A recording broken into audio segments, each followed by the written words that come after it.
ప్రభువు మీతో ఉండునుగాక. ఆత్మతోను ఉండునుగాక. పునీత మత్తయ్య గారు వ్రాసిన పవిత్ర సువిశేషములోని భాగము. ప్రభువా మీకు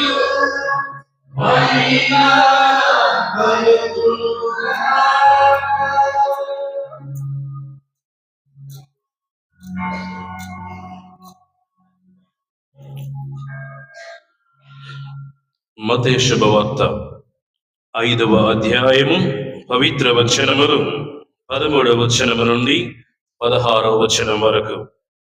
మత్తయి శుభవార్త 5వ అధ్యాయము పవిత్ర వచనములు 13వ వచనము నుండి 16వ వచనం వరకు. మీరు భూమికి ఉప్పు వలెనున్నారు. ఉప్పు తన ఉప్పదనమును కోల్పోయిన ఎడల దానిని తిరిగి పొందలేదు. అట్టి ఉప్పు బయట పారవేయబడి ప్రజలచే త్రొక్కబడుటకే గాని మరిందుకును పనికిరాదు. మీరు లోకమునకు వెలుగై ఉన్నారు. కొండపై కట్టబడిన పట్టణము మరుగైయుండ చాలదు.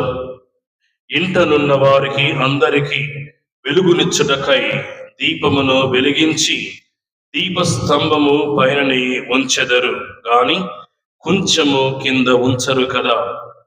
ప్రజలు మీ సత్కార్యములను చూచి పరలోకమందున్న మీ తండ్రిని సన్నుతించుటకు మీ వెలుగును వారి ఎదుట ప్రకాశింపనిండు. ఇది క్రీస్తు సువిశేషము.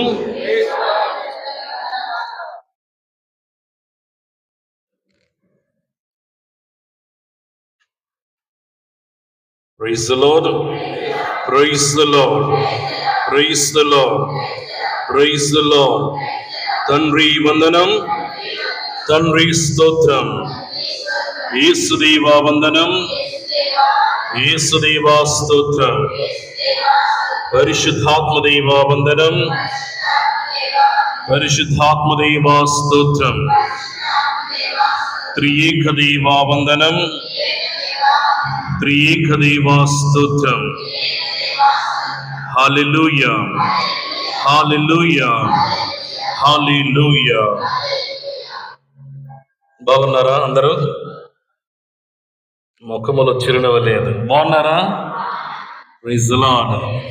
క్రీస్తునాథుని యందు ప్రియ దేవుని బిడ్డలారా, ఈరోజు మనం విన్నటువంటి యొక్క 3 పట్టణాలను కొద్దిసేపు ధ్యానించి దేవుడు ఏ విషయాలను మనతో మాట్లాడబోతూ ఉన్నాడో అర్థం చేసుకుని ఆచరించడానికి ప్రయత్నం చేద్దాం.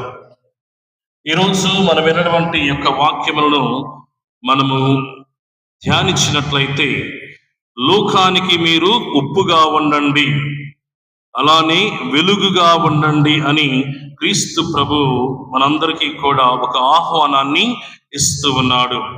ఆనాడు క్రీస్తు ప్రభువు తన శిష్యులను ఉద్దేశించి పలికినటువంటి మాటలు ఈరోజు మనకి కూడా వర్తిస్తాయి ప్రియ దేవుని బిడ్డలారా. అంటే ఈ వాక్యంలో ఉన్నటువంటి అర్థము పరమార్థము ఏమిటి అంటే, ఈ క్రైస్తవ జీవితం అనేది కేవలము మాటలతోనే కాదు, కార్యాలతో కూడినటువంటి జీవితాన్ని మనము జీవించాలి.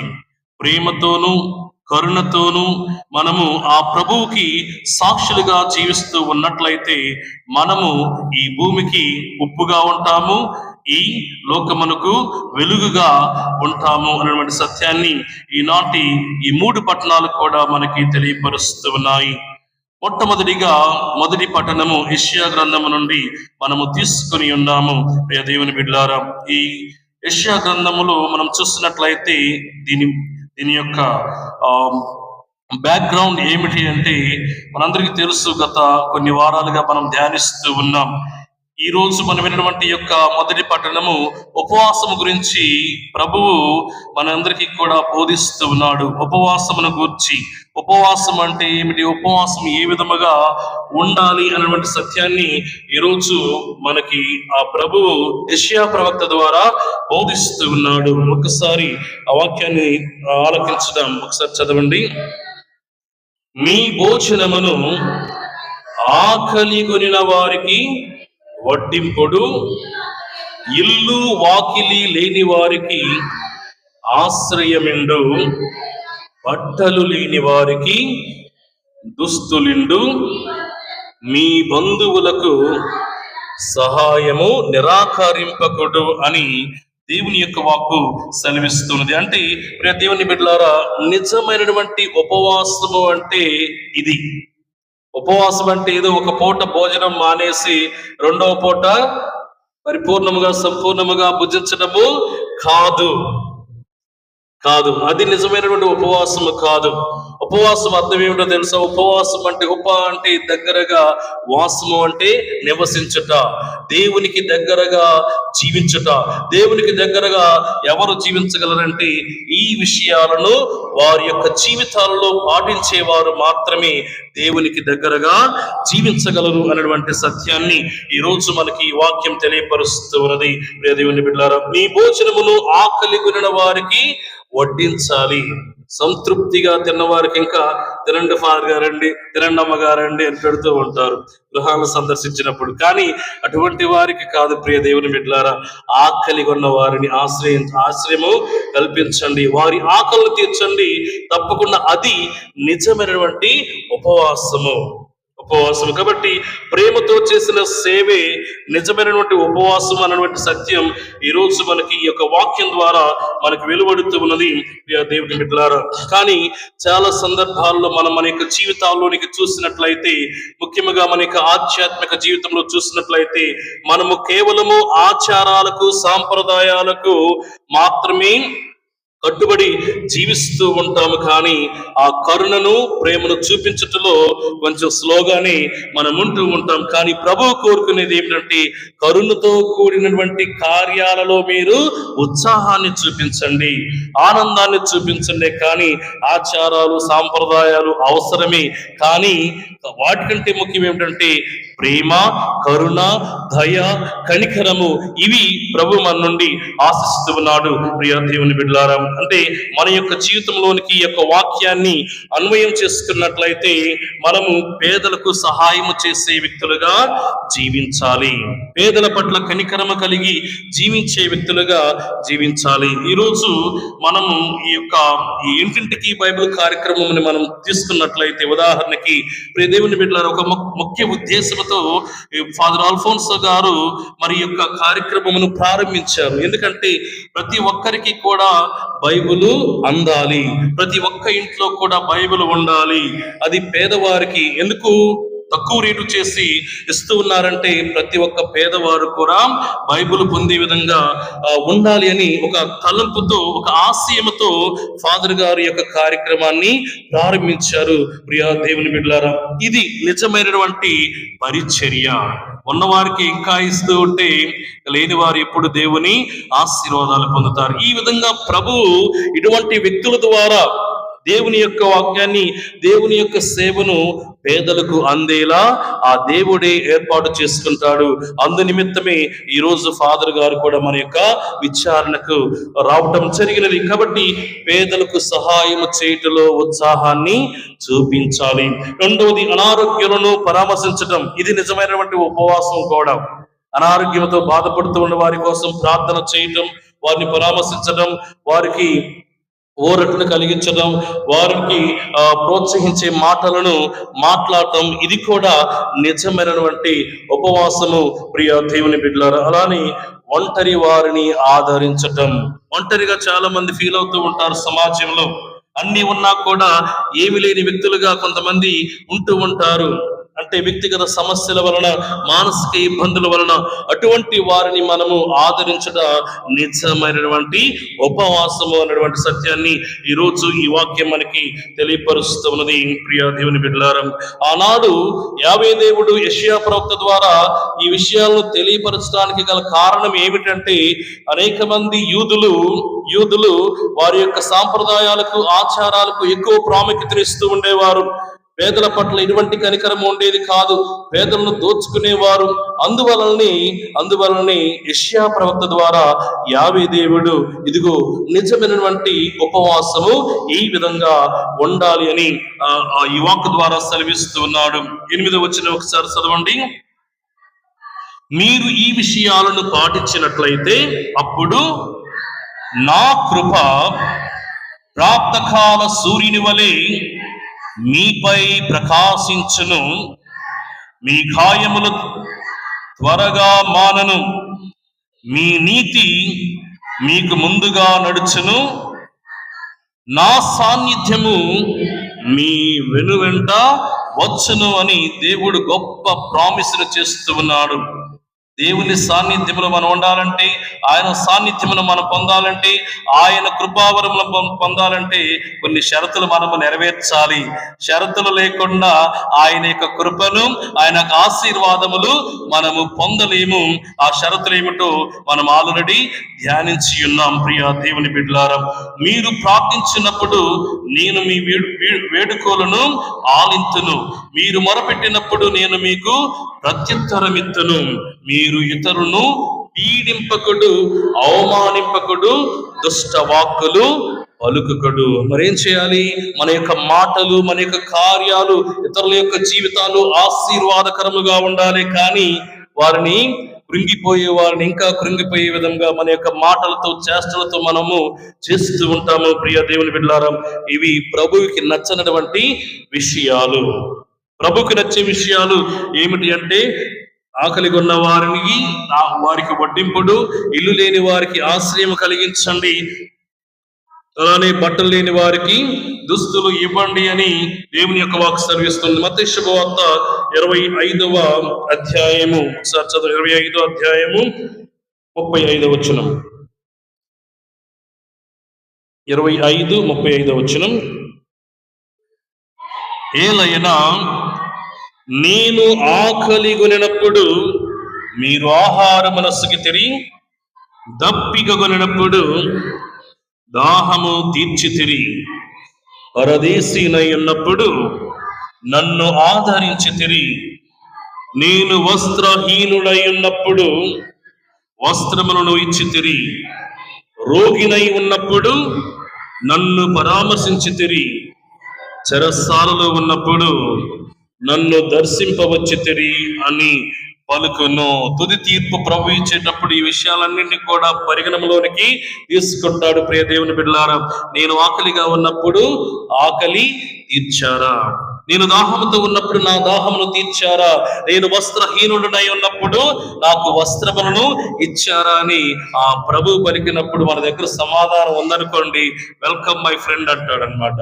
సమాధానం లేదనుకోండి, గెట్ లాస్ట్ మై ఫ్రెండ్ అంటాడు అనమాట. సో దేవుడు మనకి అనేకమైనటువంటి అవకాశాలు ఇస్తూ ఉన్నాడు. మన తోటి సహోదరుల పట్ల ఆ కనికరము, ప్రేమ, దయ, జాలి, కనికరము చూపించడానికి అనేక అవకాశాలు మనకి ప్రభువు ఇస్తూ ఉంటాడు. ప్రియ దేవుని బిడ్డలారా, ఆ అవకాశాలు మనం సద్వినియోగపరుచుకుని ఆ ప్రభువు ఏ విధంగానైతే తన యొక్క జీవితంలో జీవించి ఉన్నాడు, అలానే మనము కూడా జీవించినట్లయితే తప్పక దేవుడు మనల్ని దీవిస్తాడు, ఆశీర్వదిస్తాడు. ఒక వాక్యంలో చెప్పాలంటే ఈ యొక్క మొదటి పట్టణము యొక్క సారాంశం ఏమిటంటే, మన యొక్క విశ్వాసం అనేది కేవలము మాటలకు పరిమితము కాకూడదు, చేతల్లో చూపించాలి అన్నటువంటి సత్యాన్ని ఈనాటి మొదటి పట్టణం మనకి బోధిస్తూ ఉన్నది. ప్రియ దేవుని బిడ్డలారా, ఇక రెండో పట్టణం మనం చూసినట్లయితే పునీత పౌలు గారు ఎవరికి రాస్తూ ఉన్నాడు? ఎవరికి? కొరింథీయులకు రాస్తూ మాట్లాడుతున్నటువంటి మాటలను మనము ఆలకించి ఉన్నాం. ప్రియ దేవుని బిడ్డలారా, క్రీస్తే మన బలం, మన గొప్పతనము కాదు. అంటే ప్రతిదీ నా జీవితంలో నేను సాధించేది ప్రతిదీ కూడా క్రీస్తు వలనే నేను సాధించగలిగాను అన్నటువంటి క్రెడిట్ ను క్రీస్తు ప్రభువుకి పునీత పౌలు గారు ఇస్తూ ఉన్నాడు. ప్రియ దేవుని బిడ్డలారా, పౌలు గారు మాట్లాడినటువంటి మాటలను మనం ఒకసారి చదువుకుందాం. 2వ అధ్యాయం 1వ వచనం. సోదరులారా, దేవుని రహస్యమును మీకు బోధింపవచ్చినప్పుడు గొప్ప పదజాలమును గాని మహత్తరమైన పాండిత్యమును గాని నేను ఉపయోగింపలేదు. నేను మీతో ఉన్నప్పుడు యేసుక్రీస్తును గూర్చియు అందును ముఖ్యముగా శిలువపై ఉన్న ఆయన మరణమును గూర్చియు తప్ప మరేమియు తెలుసుకొనకూడదని నేను నిశ్చయించుకుంటుని. ప్రియ దేవుని బిడ్డలారా, ఈ యొక్క వాక్యాన్ని మనము ధ్యానించినట్లయితే పునీత పౌలు గారు చాలా చాలా స్పష్టముగా పలుకుతూ ఉన్నాడు. ఇదిగో, నేను మీ దగ్గరికి బోధించడానికి వచ్చినప్పుడు గొప్ప గొప్ప పాండిత్యం నేను ఉపయోగించలేదు, గొప్ప గొప్ప పదజాలములు నేను వాడలేదు. ఎందుకంటే నేను బోధించేది కేవలము శిలువ మ్రానిపై వేలాడుతూ ఉన్నటువంటి క్రీస్తు ప్రభువు గురించే తప్ప ఇక వేరే విషయాలతో నాకు సంబంధము లేదు అని నొక్కి వ్యాఖ్యానిస్తూ ఉన్నాడు పునీత పౌలు గారు. ప్రియ దేవుని బిడ్డలారంటే, నాకున్నటువంటి ఈ యొక్క జ్ఞానము నా గొప్పతనము కాదు, ప్రభువు నాకు అనుగ్రహించినటువంటి వరం, బహుమానమని ఆయన తెలుసుకున్నాడు. ప్రియ దేవుని బిడ్డలారా, అంటే మన శక్తి అనేది మన జ్ఞానము కాదు, దేవుని శక్తికి మనము సాక్షులుగా ఉంటున్నాము అన్నటువంటి సత్యాన్ని ఈరోజు పౌలు గారు మనకు గుర్తు చేస్తూ ఉన్నాడు. అంటే మన యొక్క జీవితంలోనికి ఈ యొక్క వాక్యాలను అన్వయం చేసుకున్నట్లయితే అహంకారము లేనటువంటి సేవ చెయ్యాలి అని పిలుపునిస్తూ ఉన్నాడు. మన యొక్క సేవలో అహంకారం ఉండకూడదు, గర్వం ఉండకూడదు, నేనే జ్ఞానిని, నేనే మహాజ్ఞానిని అనుకోకూడదు. ప్రియ దేవుని బిడ్డలారా, నాలో ఉన్నదంతా కూడా ప్రభు ఇచ్చినటువంటి వరం, ప్రభు ఇచ్చినటువంటి బహుమతి అని మనం ఎప్పుడైతే మనం తెలుసుకుని జీవిస్తామో దేవుడు మనల్ని ఇంకా ఇంకా హెచ్చిస్తాడు అనేటువంటి సత్యాన్ని మనకి ఈనాడు పౌలు గారు సెలవిస్తూ ఉన్నాడు. అహంకారం లేకుండా సేవ చేయడం అనేది మనం గుర్తు చేసుకోవాలి. నేను చేశాను అన్నటువంటి భావం లేకుండా సేవలు చేయాలి. నేనే చేశానని ప్రతి ఒక్క కొన్నిసార్లు సమాజంలో, సంఘంలో కూడా ఆ పని ఎవరు చేశారంటే నేనే చేశానని అహంకారంతో వెర్రబీగుతూ ఉంటారు. ప్రియ దేవుని బిడ్డలారా, అందరి వలె నేను చేశాను అని చెప్పుకోవాలి, కానీ నేనే చేశాను, ప్రతిదానికి ఆ ఐడియా నాదే, ఆ పని నాదే అని ఇలా చెప్పుకోవడం ద్వారా ఉపయోగం లేదు. ఉపయోగం అంటూ ఏమీ ఉండదు, ఆశీర్వాదాలు కోల్పోతాం. ఎందుకంటే ప్రభు సెలవిచ్చి ఉన్నాడు కదా, తనను తాను తగ్గించుకున్న వారు హెచ్చించబడతారు. నా మాటలు కాదు, దేవుని మాటలు. నా మాటలు అయితే మీరు విశ్వసించకపోయినా పర్వాలేదు, కానీ దేవుని మాటను ఆలకించండి, ఆచరించండి, విశ్వసించండి. ప్రైజ్ ది లార్డ్, హల్లెలూయా. అందరి ముఖాల్లో చిరునవ్వులు కనిపిస్తున్నాయి. Praise the lord. ప్రియ దేవుని బిడ్డలారా, దేవునిపై ఆధారపడి జీవించడం అనేటువంటి సత్యాన్ని కూడా పునీత పౌలు గారు మనకు చాలా స్పష్టంగా తెలియపరుస్తూ ఉన్నారు. ఎందుకంటే దేవుని కృప లేనిదే మనము శూన్యం. దేవుని యొక్క కృప, దేవుని యొక్క శక్తి, దేవుని యొక్క జ్ఞానము లేనిదే మనము శూన్యం, మనం ఏమి కూడా చేయలేము. ప్రియ దేవుని బిడ్డలారా, ఈరోజు మీరు చూస్తున్నటువంటి ఫాదర్ గారికి ఎన్ని సంవత్సరాలు ఉంటాయి అనుకుంటున్నారు?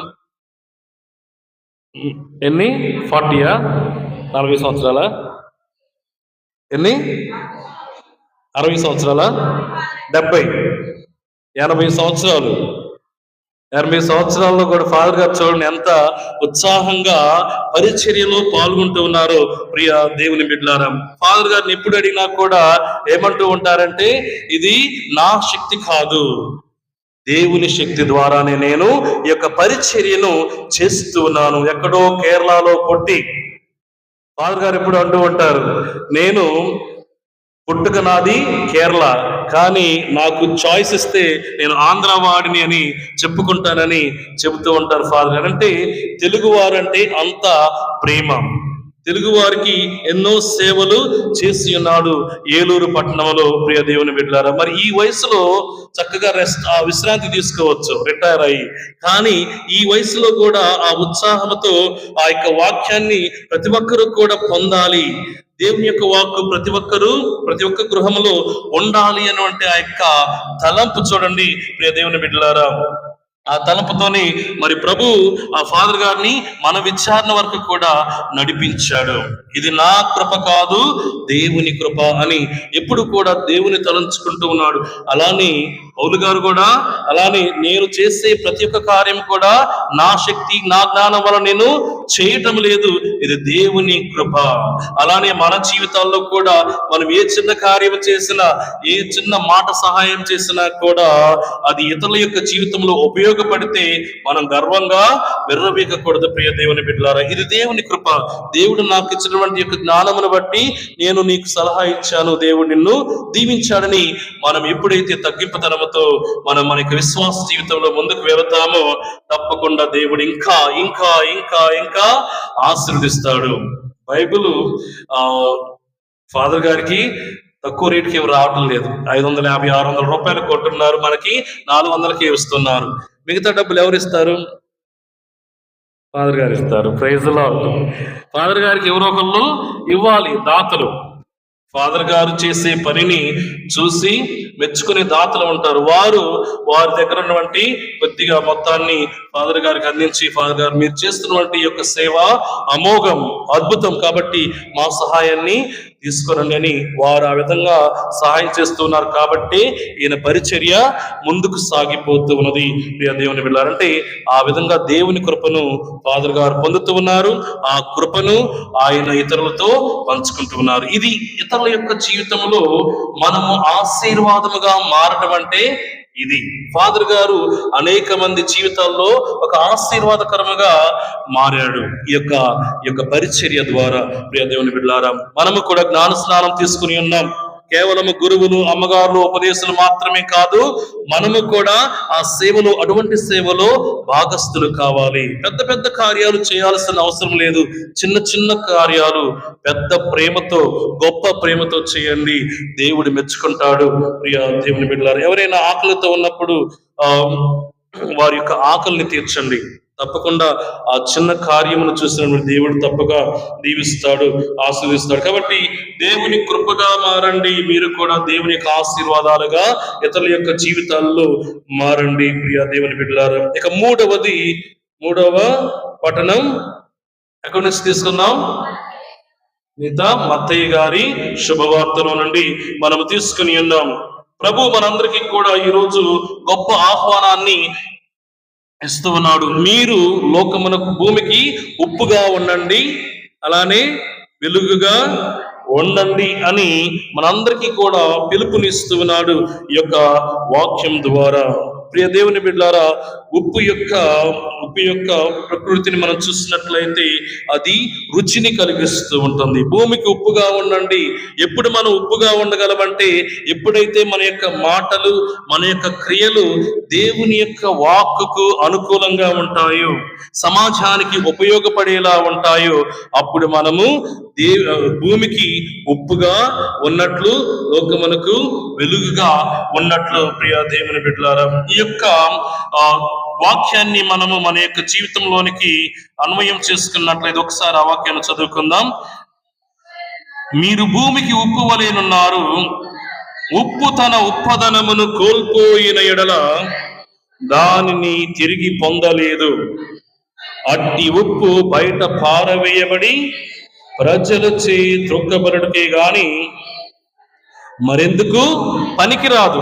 ఉప్పు తన ఉప్పదనమును కోల్పోతే ప్రయోజనం ఏమైనా ఉందా?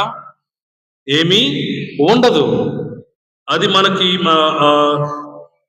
కూరలకి రుచి ఇచ్చినంత వరకు కూడా అది మనకి ఉపయోగపడుతూ ఉంటుంది. ఎప్పుడైతే ఆ యొక్క ఉప్పదనమును కోల్పోతూ ఉంటుందో దాని వలన ప్రయోజనం ఏమీ కూడా ఉండదు. ప్రియ దేవుని బిడ్డలారా, అటువంటి ఉప్పుని ఏం చేస్తారు?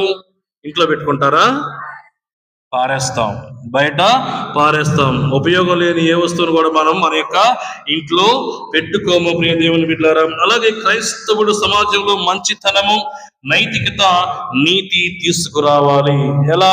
మాటల ద్వారా, కార్యముల ద్వారా. ప్రియ దేవుని బిడ్డలారా, కుటుంబంలో ప్రేమను పెంచడం, భూమికి ఉప్పుగా ఉన్నట్టే కుటుంబానికి మనం ఉప్పుగా ఉండాలంటే ఏం చేయాలి? కుటుంబంలో ప్రేమను పంచాలి, పగాద్వేషాలను కాదు, కోపము ద్వేషములను కాదు. ప్రియ దేవుని బిడ్డలారా, కాబట్టి మనము కుటుంబంలో ఉప్పుగా ఉండడానికి ప్రయత్నం చేయాలి. కార్యాలయాలలో మనము పని చేసే చోట్ల మనము నీతిగా నిజాయితీగా ఉండడం ద్వారా కూడా మనము సమాజానికి, భూమికి ఉప్పుగా ఉండవచ్చు. కొన్నిసార్లు మనం పనిచేసే ప్లేసుల్లో, స్థలాలలో మనము ఆ ప్రభుకి సాక్ష్యం ఇచ్చే వ్యక్తులుగా ఉండాలి. మంచి మాటలు మాట్లాడటం ద్వారా, మంచి కార్యాలు చేయడం ద్వారా, అలానే ఈ యొక్క మాటల ద్వారా, క్రియల ద్వారా మనము ఇతరుల యొక్క జీవితాల్లో వెలుగును తీసుకుని రాగలము. ప్రియ దేవుని బిడ్డలారా, కొలస్సీలకు రాసిన లేఖ 4వ అధ్యాయము 6వ వచనంలో మనం చూసినట్లయితే, కొలస్సీలకు రాసిన లేఖ, మీ సంభాషణ ఎల్లప్పుడూ దయాపూరితముగాను, చదవమ్మా, రుచిగాను ఉండాలి. మీ సంభాషణ ఏ విధంగా ఉండాలి? దయాపూరితముగాను, రుచిగాను ఉండాలి అని మాట్లాడుతూ ఉన్నాడు పునీత పౌలు గారు కొలస్సీలను ఉద్దేశించి. రుచికరంగా ఎప్పుడు ఉంటాయి? మంచి మాటలు మాట్లాడినప్పుడే, ప్రోత్సాహంతో ఉన్నటువంటి మాటలు మాట్లాడినప్పుడే మనము వినటానికి రుచికరముగా ఉంటాయి. ప్రియ దేవుని బిడ్డలారా, కాబట్టి దయాపూరితముగా ఉండాలి, ఖండించే మాటలుగా ఉండకూడదు. కొన్నిసార్లు కొంతమంది నోరు తెరిస్తే చాలు ఖండాలుగా ఖండిస్తారనమాట. ప్రోత్సాహంతో కూడినటువంటి మాటలు వారి నోటి నుండి రావు. ప్రియ దేవుని బిడ్డలారా, కానీ ఒక క్రైస్తవురాలుగా మన యొక్క మాట తీరు రుచికరముగా ఉండాలి, ప్రోత్సహించే విధముగా ఉండాలి అని పునీత పౌలు గారు కొలస్సీలకు రాస్తూ మాట్లాడుతూ ఉన్నటువంటి మాటలను మనం గుర్తు చేసుకుంటూ ఉన్నాం. కాబట్టి మన మాటలు, మన ప్రవర్తన ఇతరులకు ఆశీర్వాదకరముగా ఉండాలి, కానీ శాపముగా ఉండకూడదు, ఖండనగా ఉండకూడదు. క్రైస్తవం యొక్క లక్షణము కాదు.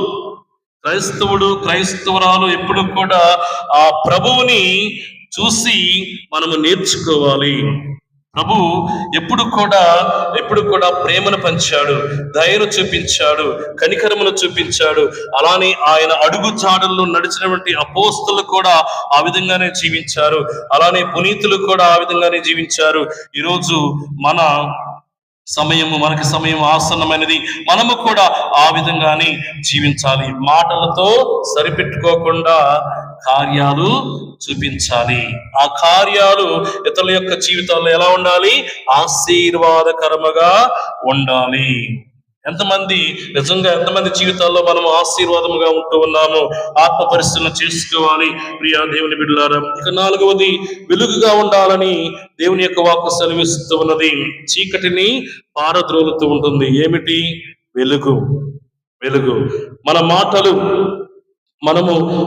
మనం చేసే పనులు ఎలా ఉండాలి? ఇతరుల యొక్క జీవితాల్లో వెలుగుగా ఉండాలి. బాధలలో, కష్టాల్లో ఉన్న వారిని ఇంకా కృంగిపోయే విధముగా మన యొక్క మాటలు ఉండకూడదు. ప్రియ దేవుని బిడ్డలారా, కాబట్టి నేను ఈ లోకమునకు వెలుగును అని ప్రభు పలుకుతూ ఉన్నాడు. కాబట్టి మన యొక్క జీవితంలో మంచి పనులు చేయడం ద్వారా, నిజాయితీ జీవించడం ద్వారా ఇతరులకు మనము ఆదర్శముగా ఉండాలి. ఇది క్రైస్తవునికి దేవుడు ఇస్తూ ఉన్నటువంటి ఒక గొప్ప పిలుపు. ఈ పిలుపును మనము అన్నిత్యము కూడా జ్ఞాపకం చేసుకుంటూ ఉండాలి. లేకపోతే మరిచిపోతూ ఉంటాం, ఈ లోకపు ఆశలకు బానిసలుగా జీవిస్తూ ఉంటాం. ఈ వాక్యాన్ని మనం 100 సార్లు ఆలకించి ఉంటాం, కానీ ఎంతమంది నిజముగా ఇతరులకు మన యొక్క జీవితాన్ని ఆదర్శంగా ఉంచగలుగుతున్నాం?